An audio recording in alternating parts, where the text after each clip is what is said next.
I'm Jeff Altman, the Big Game Hunter. I'm called the Big Game Hunter stemming from my time in search, where I used to hunt down leaders and staff for organizations. I did it for more than 40 years. I'm now a career and leadership coach and the head coach for JobSearchCoachingHQ.com. I try to do an AMA on Sunday mornings Eastern at approximately 8:30, 9 o'clock, somewhere in that area, so I can answer some questions from people. Now, I want to be clear. If you message me your question, I'll get to it on Sundays. I'm not going to respond during the week. I've just got too much to do. If you can wait and you can pick up the AMA from YouTube, by all means, send me your questions. And the way to do it is by connecting with me on LinkedIn at linkedin.com/IN/the Big Game Hunter. Mention that you saw the video and that you want to ask a question. I'll get to it when I can because I get lots of questions. And generally, these Ask Me Anythings have 10 questions that I'm responding to. I do my best to get to all of them. Sometimes we're just running ridiculously long. I'll just simply say, I'll get to yours as soon as possible. And if you come on live, maybe I can do it right then and there. So again, 8:30, 9 o'clock Eastern, somewhere in that area on Sundays seems like a good time. Now, let me go through a few of the questions I received from folks. The good one, right off the bat. Why don't recruiters get back to applicants? Now, let me just start by saying we don't know what kind of recruiter this is. Is it an agency recruiter? Is it a corporate recruiter? There are different reasons for corporate recruiters and agency recruiters. I'll just simply say, in general, the issue starts off with time.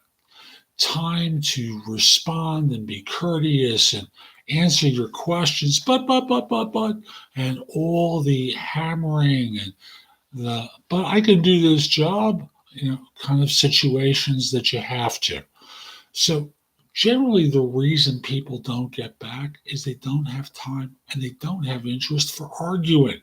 So I'll just simply say companies choose not to communicate because they've been trained by job hunters that it becomes very painful.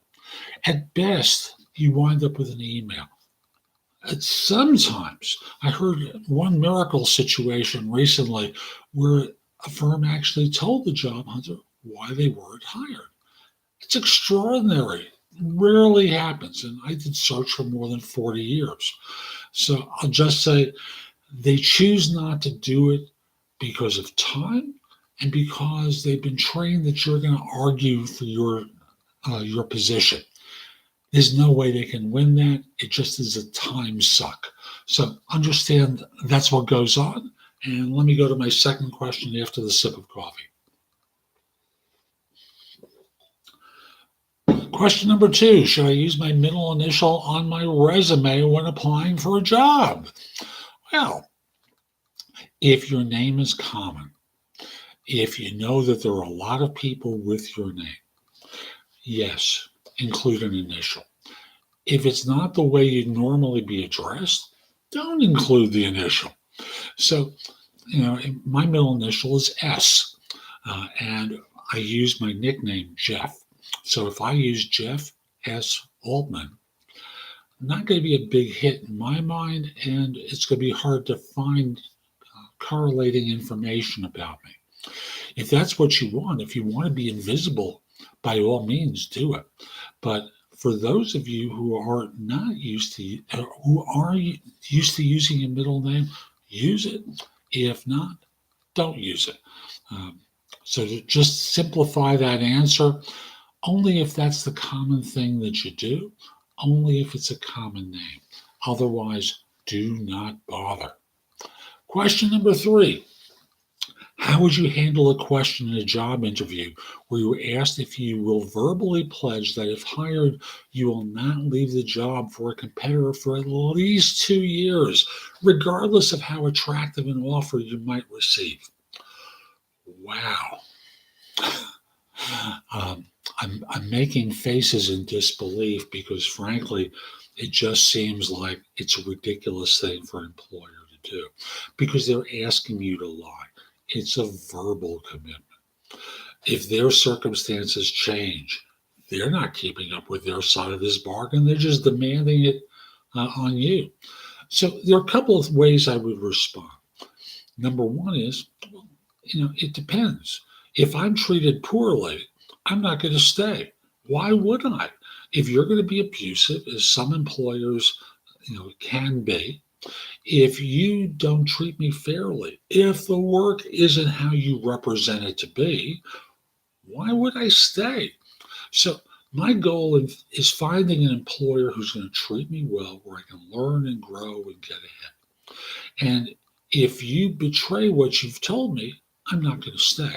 However, if the job is what I'm hearing it is, and it seems like a good opportunity now, by all means, I'd entertain staying. Notice the use of the term entertain staying for 2 years. It doesn't commit you to anything. Nothing about this commits you to anything. But what they're doing is, number one, testing if they can bully you, because that is what they're doing here, is bullying you. Number two is, can you fight back a little bit and challenge them? Because I don't think anyone in the U.S. really accepts the idea that you are so timid that they can boss you around. It's just not a good way of doing it. And then number three, you're giving it back to them. You're giving it back to them, which is much more honest and much more truthful. So I really look at this as an exercise in truth telling and whether or not they can hear the truth. Why would you want to commit sight unseen and discover your boss is being very nice to you and then discover that they're an absolute imbecile or awful to work for?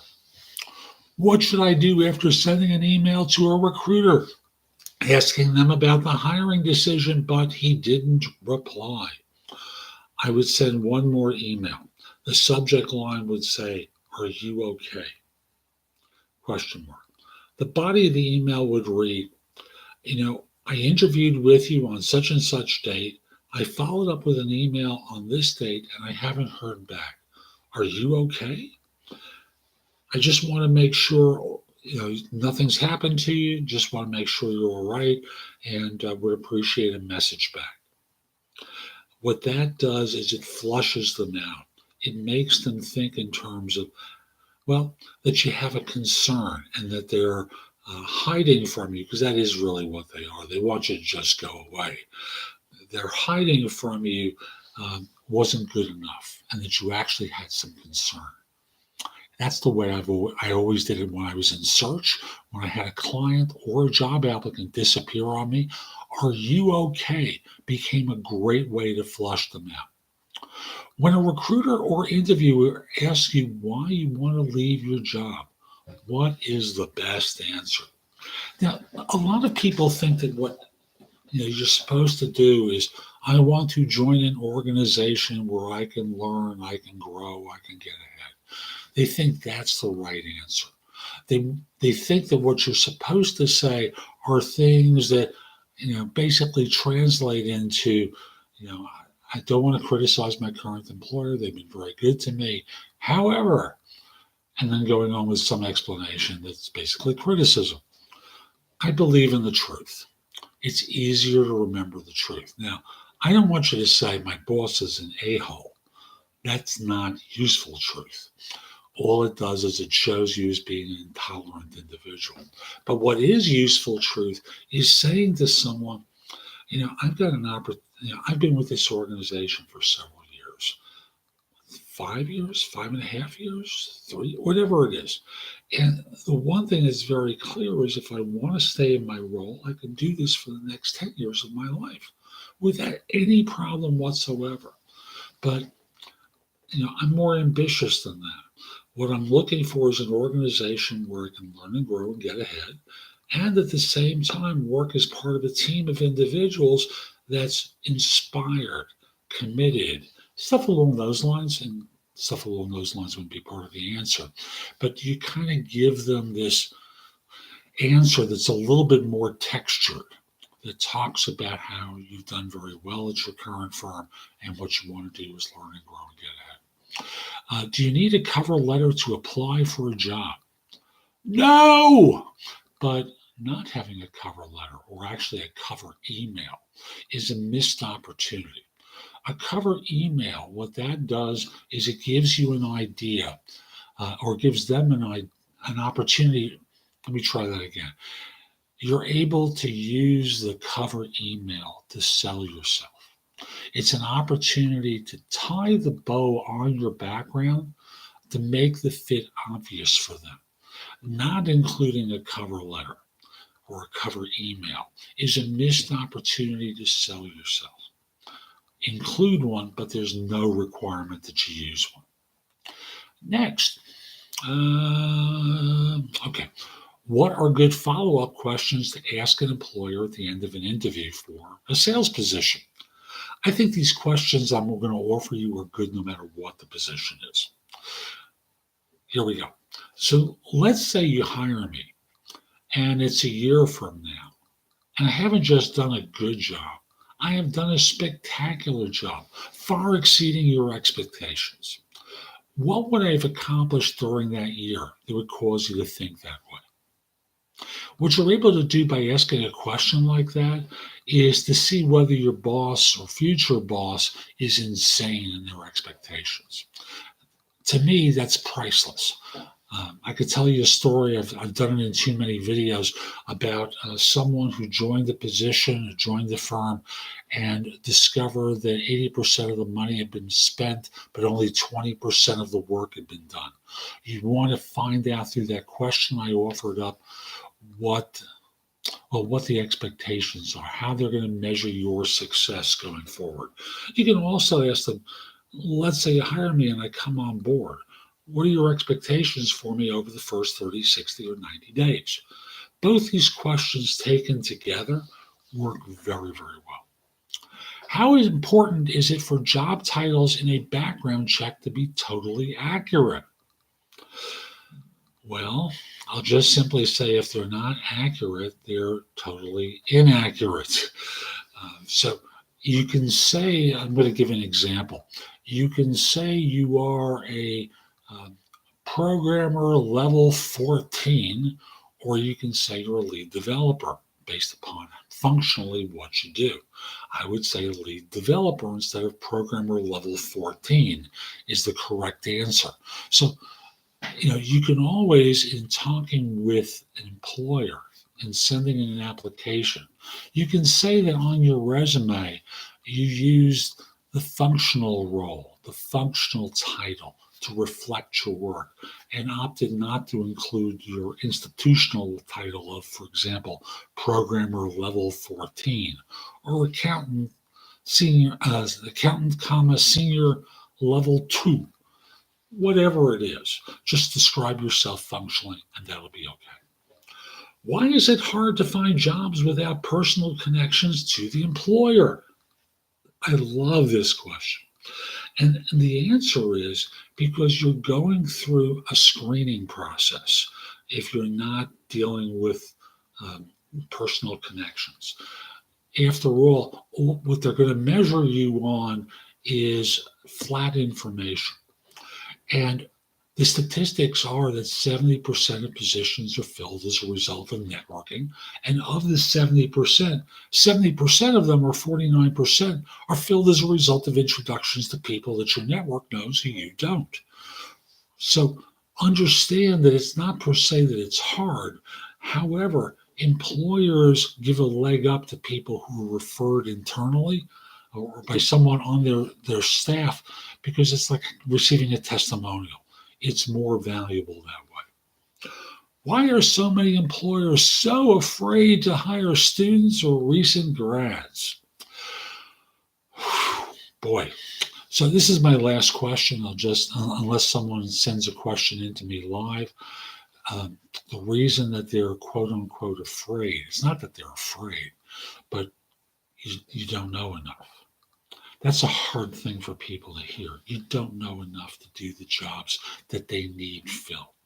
The result winds up being they have to feel like they have to babysit you. They feel like they're always going to be struggling to bring you along. That doesn't work for them. They need someone who could start at the very beginning on day one, day two, something along those lines. So, again, not necessarily that they're afraid, but certainly a key variable is that you're someone who just doesn't know enough to be successful. I'm Jeff Altman. I hope you found this helpful. You can visit my website, which is thebiggamehunter.us, and go exploring. There are thousands of blog posts there that you can watch, listen to, or read that'll help you find work more quickly. Again, thebiggamehunter.us. You can also go to JobSearchCoachingHQ.com, where I have curated information, the best of my content that you can watch, listen to, or read that'll help you find work more quickly. Again, thebiggamehunter.us and JobSearchCoachingHQ.com. Hope you have a great day and take care.